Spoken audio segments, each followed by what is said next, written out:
mi nombre es Cristina Contreras, pertenezco a la Coordinación General de Difusión y Patrimonio Cultural. Agradezco al maestro Arturo Villarreal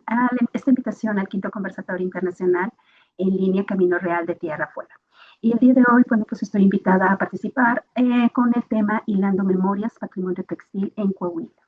Y bueno, aquí parto de lo que es el origen del tejido como un concepto en donde, bueno, la historia de los textiles es una historia propiamente de la inventiva humana, como señala por ahí Virginia Postral, en donde se entretejen día a día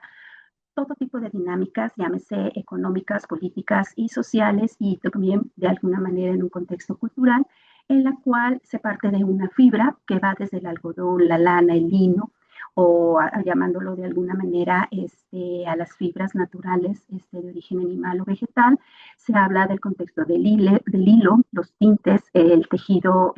propiamente, la tela, un contexto comercial de consumidores, tecnologías, y que en cada civilización se va presentando de una manera muy diferente de acuerdo a sus entornos y propiamente de sus necesidades. El tejido viene siendo una manifestación humana que nace de una necesidad propiamente. Ahora, es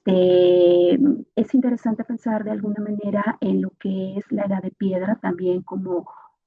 también pudiéramos denominar la era del cordel, pues el desarrollo y uso de estas dos tecnologías están estrechamente entrelazadas y solo se puede tener una visión completa si se habla de ellas de una manera conjunta.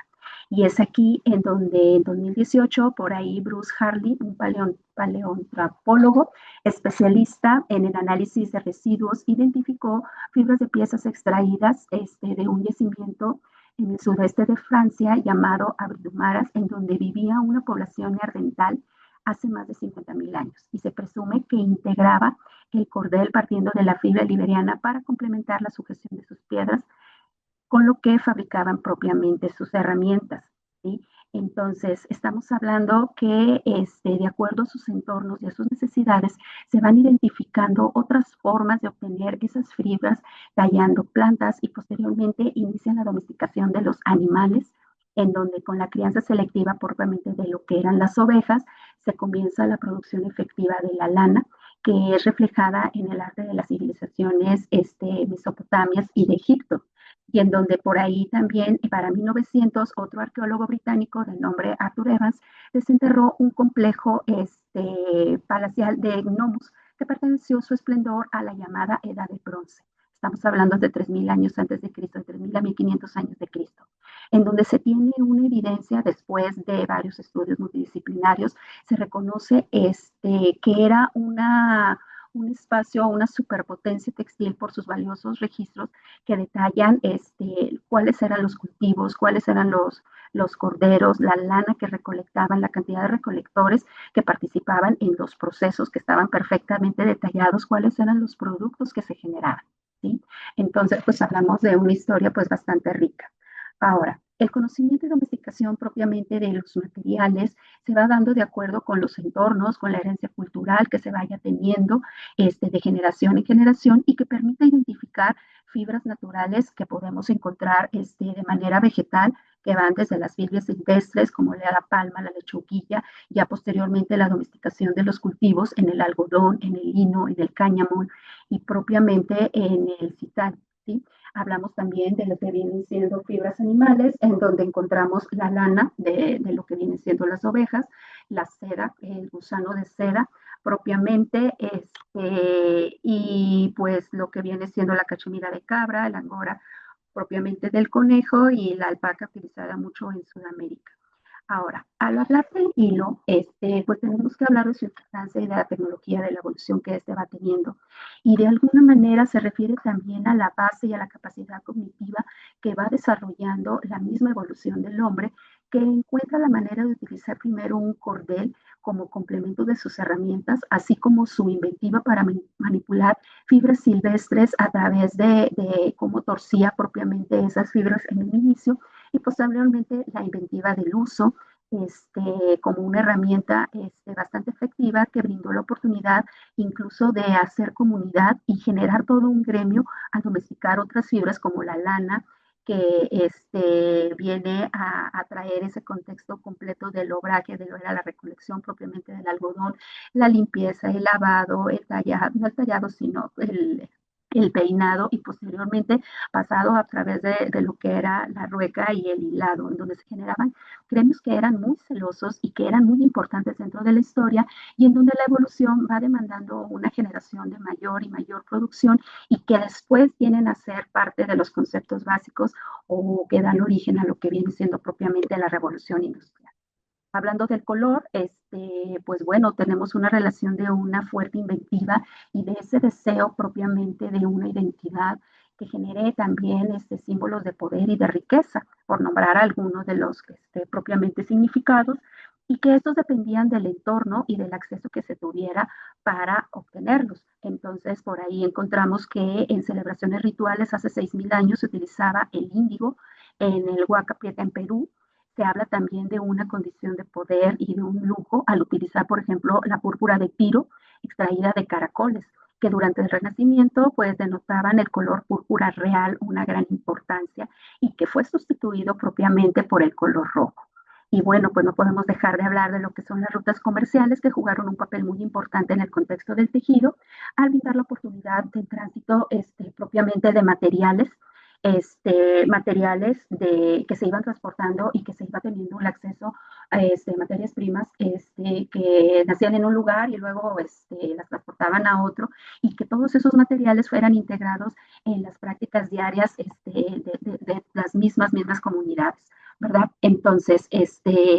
por ahí vamos a pasar ahora a lo que es un marco histórico y territorial en el cual hablamos propiamente ya del Camino Real aquí en México. El Camino Real es como un corredor que habla de más de 2.500 kilómetros entre la Ciudad de México y el Nuevo México. Nosotros al hablar propiamente del contexto de Coahuila encontramos que, bueno, este Camino Real se iba estableciendo diferentes villas que tenían un contexto económico,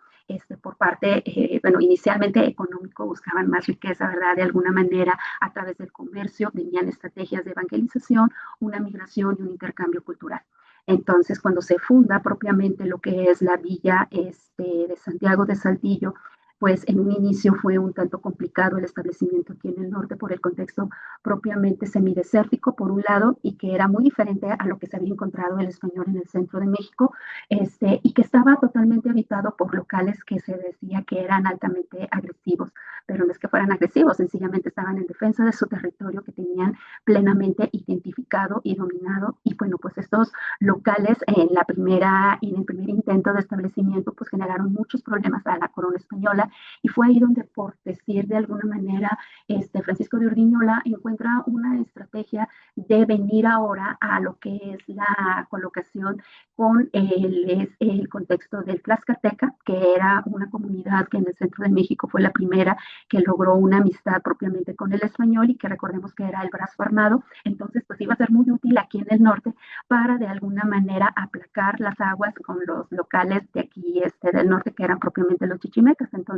ahora venía el español con lo que era el Tlaxcalteca, con lo que era la iglesia, con lo que era propiamente los franciscanos, y bueno, pues ellos ya llegaron aquí ya con una alianza muy estratégica y pudieron de alguna manera establecerse de manera efectiva en el Santiago de Saltillo y lo que es el Tlaxcalteca con lo que es la nueva Tlaxcala, ¿verdad? Entonces, continuamos y bueno, pues aquí yo hago lo que es un cuadro de una matriz en la cual doy así como que un recuento histórico y con la descripción, el contexto y los actores que participan en este contexto textil. Si hablamos de una época propiamente prehispánica, antes del siglo XVI, tenemos un tejido ritual de cestería indígena, en el cual pues traíamos a unos locales que eran, de alguna manera, se mantenían en movimiento y tenían prácticas textiles ligadas a lo que es a un territorio, a una espiritualidad y a una subsistencia. Entonces estamos hablando de comunidades nómadas que utilizaban la técnica del trenzado de palma, el tallado de fibras, ¿para qué? Para generar lo que eran los cordones, lo que eran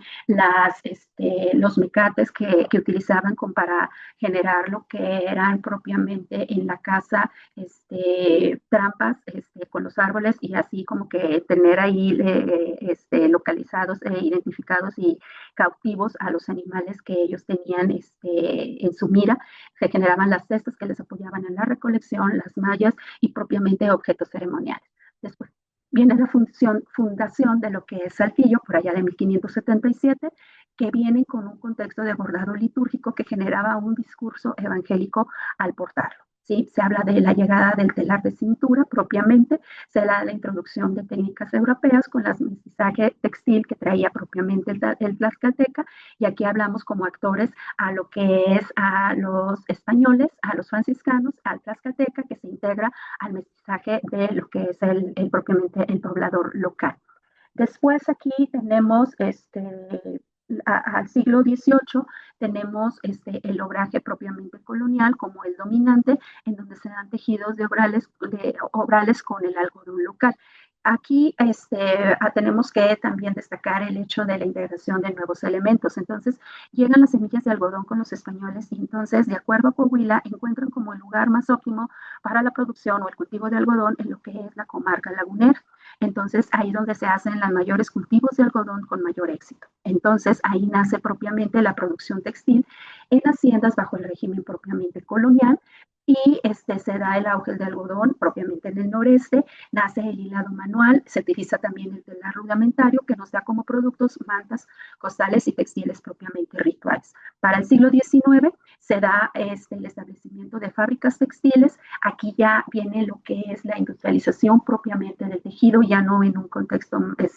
digamos más artesanal, sino que ya viene la industrialización, se consolidan las fábricas textiles de Saltillo, en Monclova y propiamente en La Laguna, y se da la iniciativa privada generando un nuevo gremio o una nueva clase trabajadora de los obreros y de las hiladeras. Aquí se sigue utilizando propiamente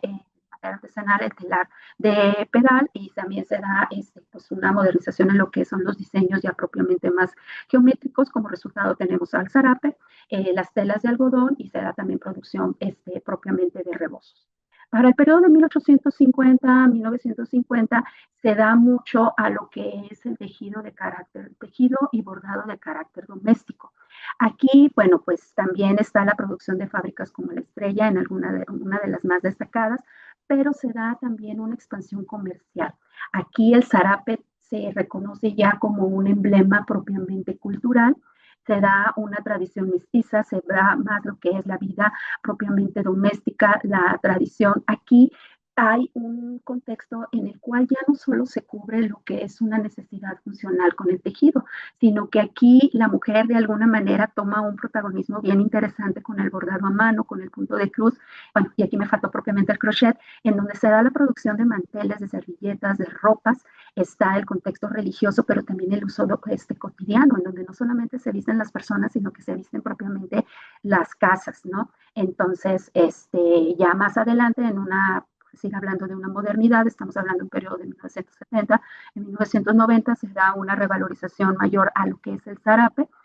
como un contexto de diseño regional y de patrimonio. Es una práctica artística que resignifica el tejido como una imagen propiamente. Y aquí, por ejemplo, podríamos decir que, bueno, que es lo que distingue el zarape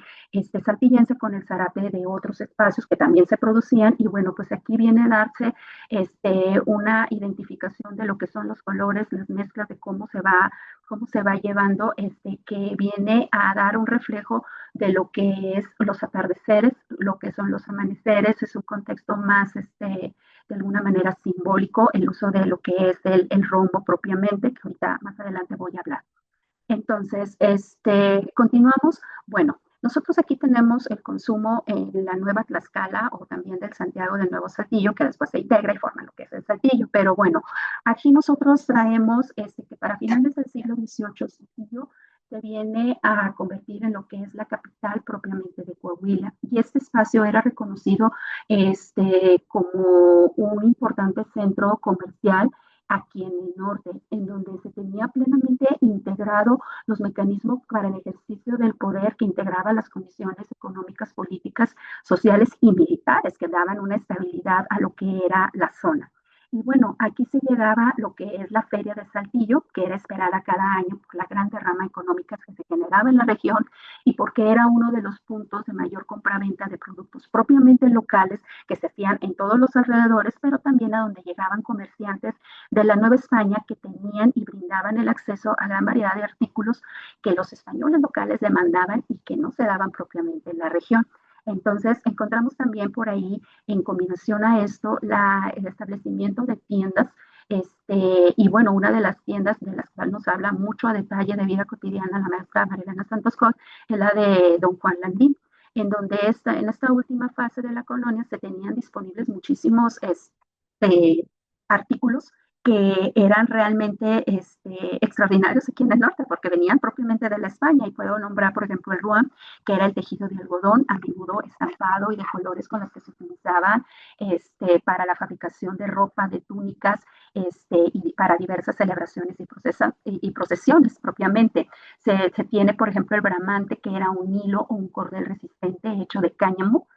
y que se utilizaba para la fabricación de cuerdas, de redes, otros textiles, incluyendo las finas telas de lana, el algodón en el zarape propiamente de aquí de Saltillo. Se encontraba el paño, que era tela de lana, muy tupida y con pelo un tanto más cortito, y